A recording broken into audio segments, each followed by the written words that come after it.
सबसे पहले आपको बताएं, मकबूजा कश्मीर में G20 का मुतनाज़ इजलास मुनक़िद करके कब्जे को कानूनी करार दिलवाने की भारतीय साजिश नाकाम हो गई है। चीन और तुर्की के बाद सऊदी अरब और मिस्र ने भी श्रीनगर आने से इनकार कर दिया।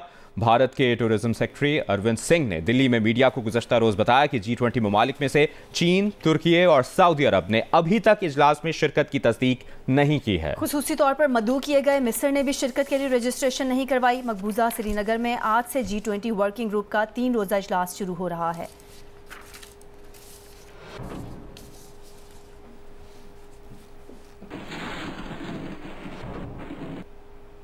बरतानिया का कहना है कि श्रीनगर में G20 इजलास में शिरकत से कश्मीर पर मौक़िफ़ तब्दील नहीं होगा। बरतानवी मीडिया से गुफ्तगू में पाकिस्तान में बरतानवी सिफारत खाने का कहना है कि G20 इजलास में शिरकत के फैसले से कश्मीर पर देरीना मौक़िफ़ में कोई तब्दीली नहीं आई, जबकि अमरीका का कहना है कि पाकिस्तान और भारत के साथ अहम ताल्लुकात की कदर करते हैं और इन ताल्लुकात की अपनी अपनी अहमियत है। पाकिस्तान और भारत को बराह रास्त मुज़ाकरात के जरिए मसाइल को हल करना चाहिए। श्रीनगर में रोज़ा G20 फोरम के सयाहती वर्किंग ग्रुप का इजलास आज शुरू हो रहा है, जिसमें G20 ममालिक के सयाहत के शोबे से ताल्लुक़ रखने वाले माहिरीन मौजूद हैं और वो शिरकत करेंगे। G20 में 19 ममालिक और यूरोपीय यूनियन शामिल हैं। इन ममालिक में अर्जेंटीना, ऑस्ट्रेलिया, ब्राज़ील, कनाडा, चीन, France, Germany, Bharat, Indonesia, Italy, Japan, Mexico, जनूबी कोरिया, रूस, सऊदी अरब, जनूबी अफ्रीका, तुर्की, बरतानिया और अमरीका शामिल हैं। रवा साल की सदारत भारत के पास है और अगले साल ये सदारत ब्राज़ील को सौंप दी जाएगी।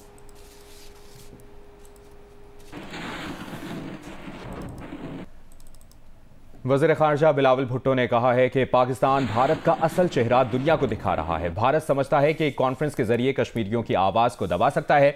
आज़ाद कश्मीर आमद के मौके पर वो मीडिया से गुफ्तगू कर रहे थे। उन्होंने कहा कि मुतनाज़े इलाके में G20 का इजलास बैनुल-अक़वामी कवानीन की खिलाफ वर्जी है। इजलास का मकसद भारत की जानिब से मकबूजा कश्मीर में हालात मामूल के मुताबिक दिखाना है। उन्होंने मज़ीद कहा कि वो कश्मीरी भाई बहनों से इजहार एकजहती के लिए आज़ाद कश्मीर आए हैं और यहाँ जलसा भी करेंगे। वो जो लोग समझते हैं कि एक कॉन्फ्रेंस रख के वो कश्मीर के अवाम के आवाज़ दबा सकते हैं, इंशाअल्लाह ताला हम उनको गलत साबित करते। जब कोई मुल्क इस किस्म का कदम उठाते हैं तो वो अपने बारे में दुनिया को एक तरीक़ा से अपने असल जो भारत की एक शक्ल है वो सामने आ जाता है। मकबूजा कश्मीर में G20 इजलास के इनकाद के खिलाफ मुकम्मल हड़ताल है। हड़ताल की कॉल कुल जमाती हुर्रियत कॉन्फ्रेंस ने दी है। G20 इजलास के मौके पर मकबूजा वादी को फौजी किले में तब्दील कर दिया गया है। सिक्योरिटी सख्त है, कश्मीरियों को सख्त मुश्किलात का सामना है। हुर्रियत कॉन्फ्रेंस का कहना है कि कश्मीरियों को जाली मुकाबलों में शहीद करना, गिरफ्तार करके भारत की मुख्तलिफ जेलों में नजरबंद करना और सच बोलने से रोकने के लिए भारतीय फोर्सेज की रियासती दहशतगर्दी अपने उरूज पर है। खित्ते में पायदार और देरपा अमन चाहते हैं जो अक़वाम मुत्तहिदा की करारदादों और कश्मीरी अवाम की उमंगों के मुताबिक तनाज़ा कश्मीर के हल के बगैर मुमकिन नहीं।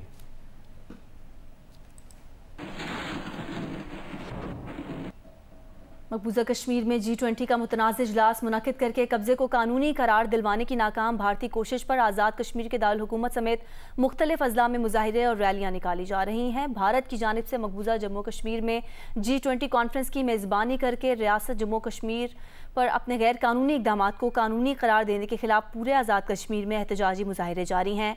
दारुल हुकूमत मुज़फ़्फ़राबाद में पासबान हुर्रियत की कॉल पर गढ़ी पंचौक से आज़ादी चौक तक एहतजाजी रैली निकाली गई।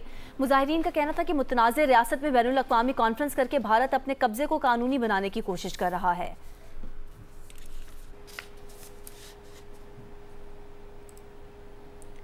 इस अहम मामले से मुतालिक आपको मुसलसल अपडेटेड रखेंगे। अभी आगे बढ़ते हैं। एक और अहम अपडेट, अदलिया से मुतालिक लीक होने वाली ऑडियोज़ की तहकीकात के लिए जुडिशल कमीशन ने कार्रवाई का आगाज़ कर दिया है। कमीशन ने कार्रवाई पब्लिक करने का ऐलान किया है।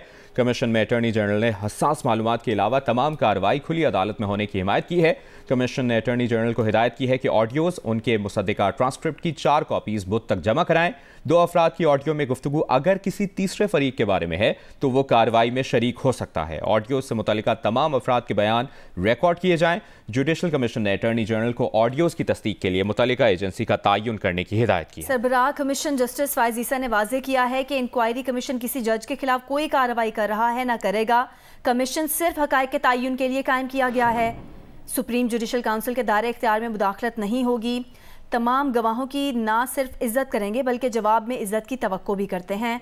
जुडिशल कमीशन ने अटॉर्नी जनरल को तमाम मुताल्लिका अफराद को नोटिस जारी करने और उनकी तामील फौरी कराने की हिदायत की है। कमीशन का कहना है कि अगर कोई फरीक नोटिस मौसूल ना करे तो उसके घर के बाहर चस्पा किया जाए। कमीशन की कार्रवाई हफ्ते के रोज होगी।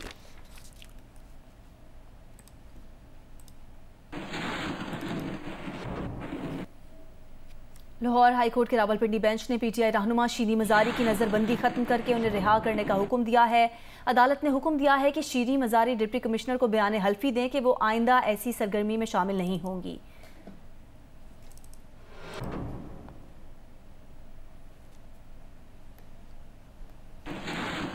शीरी मजारी की बेटी ईमान मजारी ने कहा है कि अदालत ने दूसरी बार शीरी मजारी की नज़रबंदी को ख़त्म किया है। हुकूमत को सोचना चाहिए कि घरों को इस तरह बर्बाद ना करे। अफसोस की बात है कि इमरान खान कारकुनों और लीडरशिप को भूल गए हैं। देखिए 3 दफ़ा असल में हुई है। मेरी वालदा को 3 दफ़ा एक हफ्ते में गिरफ्तार किया गया है। मुझे उम्मीद है कि क्योंकि अब ये दूसरा MPO डिटेंशन ऑर्डर सेटिसाइड हुआ है कि हुकूमत भी थोड़ा सोचेगी कि घरों को इस तरह ना बर्बाद किया जाए। ये बताइएगा कि इमरान खान के हवाले से आपकी एक स्टेटमेंट आ रही है कि उनको अब याद आया शीरी मजारी बंद है। जी बहुत अफसोस की बात है कि उन्हें अपने कारकुनान और लीडरशिप भूल गए हैं वो। मुझे तो इस पर अफसोस ही हो सकता है, लेकिन मेरा PTI से कोई ताल्लुक नहीं है तो वो PTI जाने। सिंध भर में बल्दियाती इंतखाबात में कामयाबी हासिल करने वाले चेयरमैन, वाइस चेयरमैन और काउंसलर्स आज हलफ उठा रहे हैं। कराची के 25 टाउन्स के नुमाइंदों की हलफ बर्दारी तकरीब मुख्तलिफ सरकारी इमारतों में हो रही है। हलफ बर्दारी के लिए 2 पासपोर्ट तस्वीरें और शनाख्ती कार्ड की कॉपी लाना जरूरी होगी। तारिक मोइन सिद्दीकी नुमाइंदा जियो न्यूज़ हमारे साथ मौजूद हैं, जानेंगे तारिक क्या तफसील है इसकी।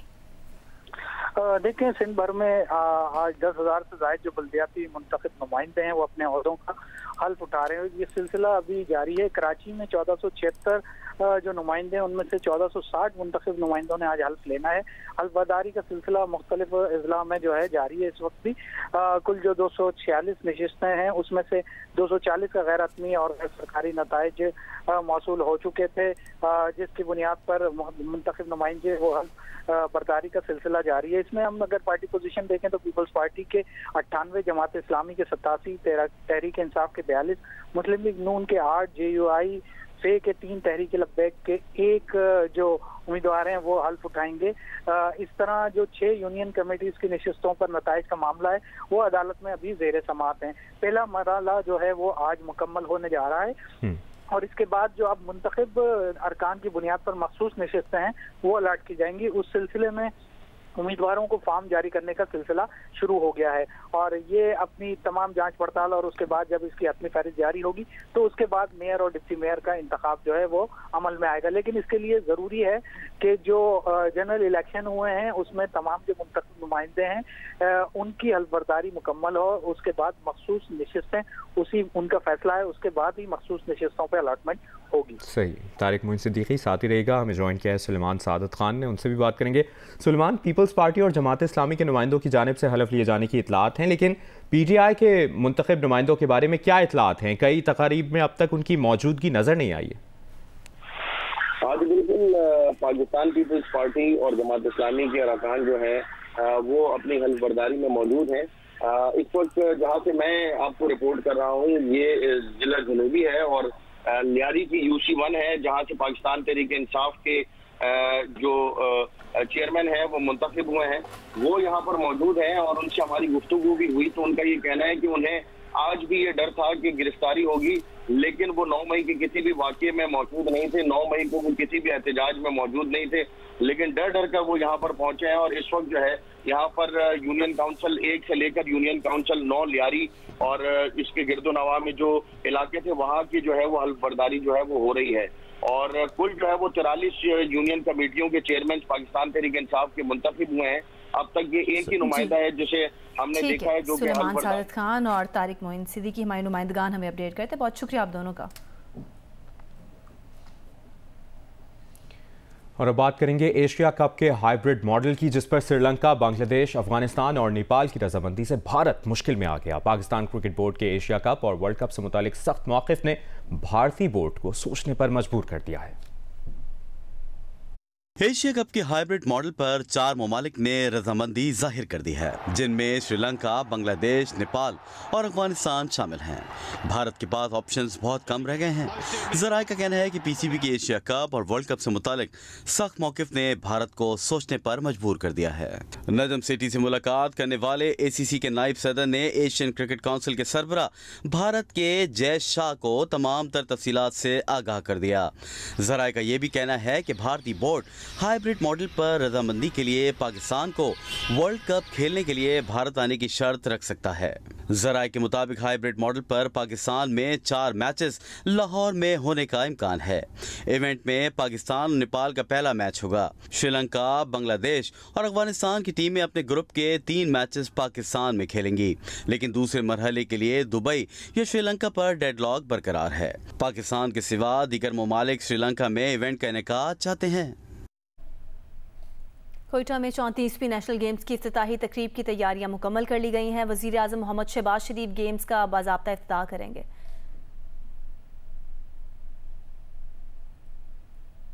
34वें नेशनल गेम्स की इफ्तिताही तकरीब कोयटा के अयूब स्पोर्ट्स कॉम्प्लेक्स में होगी।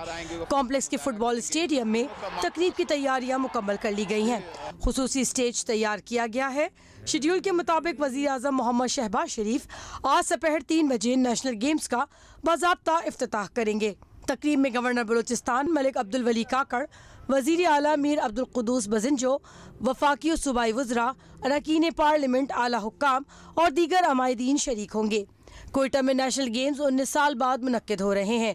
मुख्तलिफ खेलों के मुकाबलों का आगाज 12 मई से हो चुका है। गेम्स 30 मई तक जारी रहेंगे। इंटरबैंक में डॉलर 2 रुपये 18 पैसे महंगा होकर 288 रुपये का हो गया है। इंटरबैंक में गुज़श्ता कारोबारी रोज डॉलर 285 रुपये 82 पैसे पर बंद हुआ था।